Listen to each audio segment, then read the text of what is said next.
Hai semua, Assalamualaikum warahmatullahi wabarakatuh. Kami dari kelompok 1 yang beranggotakan Reni Anggraini, Rika Agustiana Putri Siregar, Suprito Simamora, dan Yuni Cahyananda Simarmata. Nah, dalam pembahasan kali ini, kami dari kelompok 1 akan membahas tentang konsep dasar hukum bisnis dan etika bisnis. Nah, video kali ini untuk memenuhi tugas proyek untuk mata kuliah Hukum Bisnis dan Etika Bisnis. Selamat menonton. Pengertian hukum bisnis. Istilah hukum bisnis merupakan sesuatu yang masih baru di Indonesia. Kata bisnis dipinjam dari bahasa Inggris yaitu business, yang artinya urusan, usaha, atau melakukan kegiatan yang dapat bermanfaat dan mendatangkan keuntungan yang berguna. Nah, yang artinya setiap kita melakukan bisnis, baik bisnis kecil atau bisnis besar, kita itu harus mendapatkan sebuah keuntungan baik yang besar ataupun keuntungan kecil.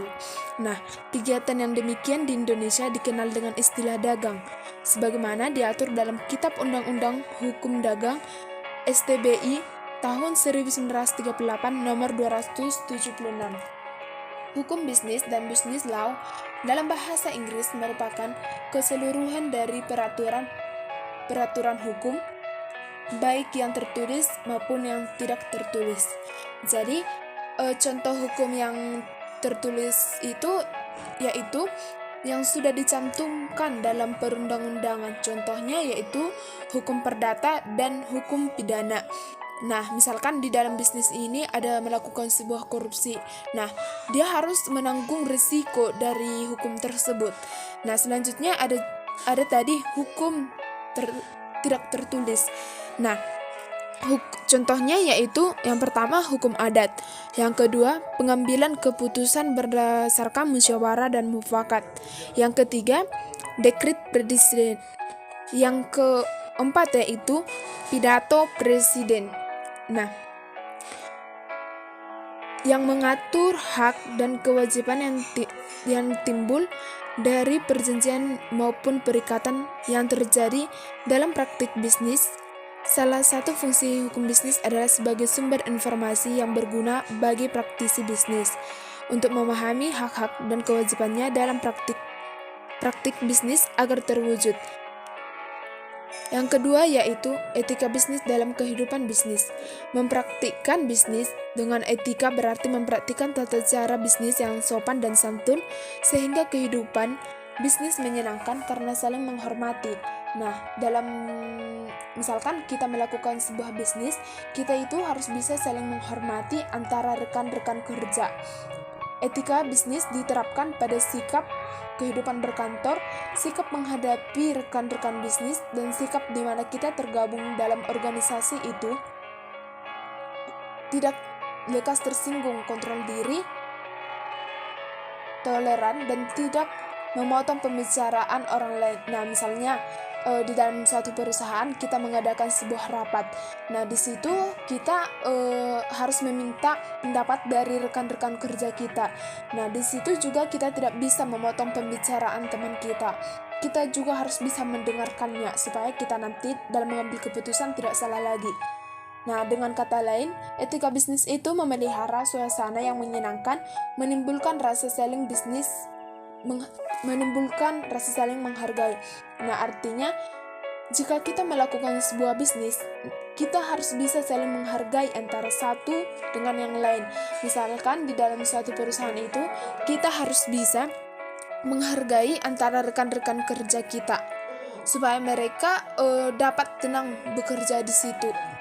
Jika aturan secara umum mengenai etika mengatakan bahwa berlaku tidak jujur adalah tidak bermoral dan beretika, maka setiap urusan bisnis yang tidak berlaku jujur dengan pegawainya, pelanggan, kreditur, pemegang usaha maupun pesaing dan masyarakat, maka ia dikatakan tidak etis dan tidak bermoral. Nah, misalkan di dalam suatu perusahaan itu, jika kita tidak jujur, misalkan seorang akuntan di perusahaan itu dia tidak jujur melakukan penggunaan data atau penggunaan biaya, maka dia harus tidak bermoral, tidak memiliki sikap jujur.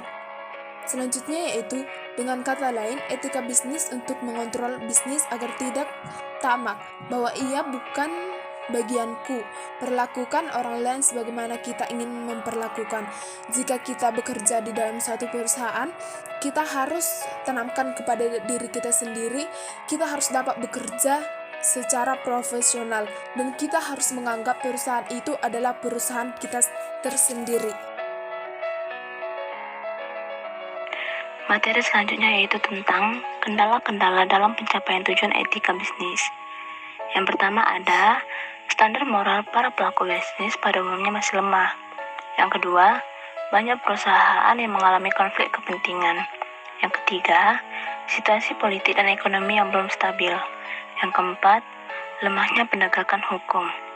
Yang kelima, belum ada organisasi profesi bisnis dan manajemen untuk menegakkan kode etik bisnis dan manajemen. Pengertian etika bisnis. Etika bisnis merupakan studi yang dikhususkan mengenai moral yang benar dan salah. Studi ini berkonsentrasi pada standar moral sebagaimana diterapkan dalam kebijakan, institusi, dan perilaku bisnis. Etika bisnis merupakan studi standar formal dan bagaimana standar itu diterapkan ke dalam sistem dan organisasi yang digunakan masyarakat modern untuk memproduksi dan mendistribusikan barang dan jasa yang diterapkan kepada orang-orang yang ada di dalam organisasi. Berikut ini ada hal-hal yang harus diperhatikan dalam menciptakan etika bisnis. Yang pertama, pengendalian diri. Nah, yang dimana pengendalian diri itu artinya pelaku-pelaku bisnis dan pihak yang terkait mampu mengendalikan diri mereka masing-masing untuk tidak memperoleh apapun dari siapapun dan dalam bentuk apapun. Di samping itu, pelaku bisnis sendiri tidak mendapatkan keuntungan dengan jalan main curang dan menekan pihak lain dan menggunakan keuntungan dengan jalan main curang dan menekan pihak lain menggunakan keuntungan tersebut, walaupun keuntungan itu merupakan hak bagi pelaku bisnis, tetapi penggunaannya juga harus memperhatikan kondisi masyarakat sekitar. Inilah etika bisnis yang etis. Kemudian ada pengembangan tanggung jawab sosial atau social responsibility, yang dimana artinya itu pelaku bisnis di sini dituntut untuk peduli dengan keadaan masyarakat, bukan hanya dalam bentuk uang dengan jalan memberikan sumbangan, melainkan lebih kompleks lagi. Artinya, sebagai contoh, kesepakatan yang dimiliki oleh pelaku bisnis untuk menjual pada tingkat harga yang tinggi sewaktu terjadi excess demand harus menjadi perhatian dan kepedulian bagi pelaku bisnis dengan tidak memanfaatkan kesempatan ini untuk meraup keuntungan yang berlipat ganda. Kemudian ada mempertahankan jati diri dan tidak mudah untuk terombang-ambing oleh pesatnya perkembangan informasi dan teknologi. Nah, di sini bukan berarti etika bisnis anti perkembangan informasi dan teknologi, tetapi informasi dan teknologi itu harus dimanfaatkan untuk meningkatkan kepedulian bagi golongan yang lemah dan tidak kehilangan budaya yang dimiliki akibat adanya transformasi informasi dan teknologi. Nah, kemudian ada menciptakan persaingan yang sehat. Persaingan sehat dalam dunia bisnis perlu untuk meningkatkan efisiensi dan kualitas, tetapi persaingan tersebut tidak mematikan yang lemah dan sebaliknya. Harus terdapat jalinan yang erat antara pelaku bisnis besar dan golongan menengah ke bawah, sehingga dengan perkembangan perusahaan besar mampu memberikan spread effect terhadap perkembangan sekitar. Untuk di dalam menciptakan persaingan perlu ada kekuatan-kekuatan yang seimbang dalam dunia bisnis tersebut.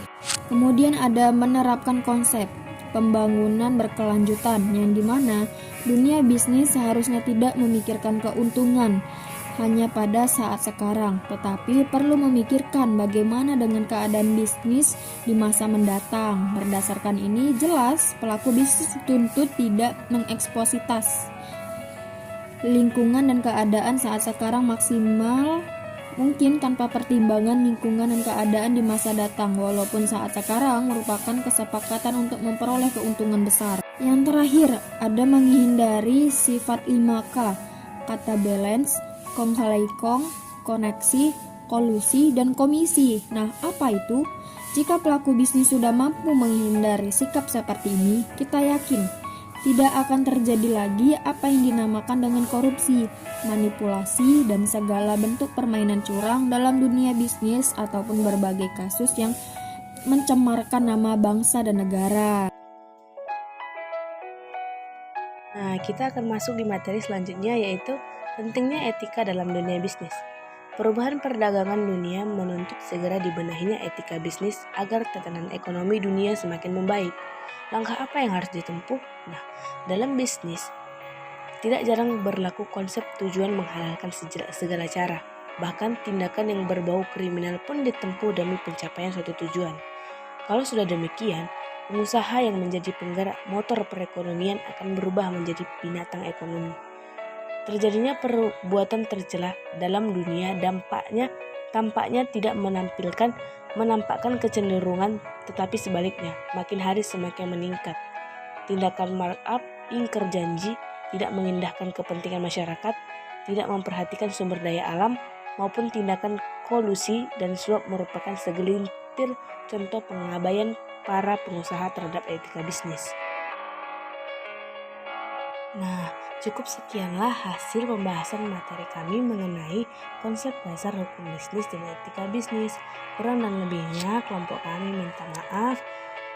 Dan semoga video kami ini dapat membantu teman-teman untuk lebih memahami tentang konsep dasar hukum bisnis dan etika bisnis.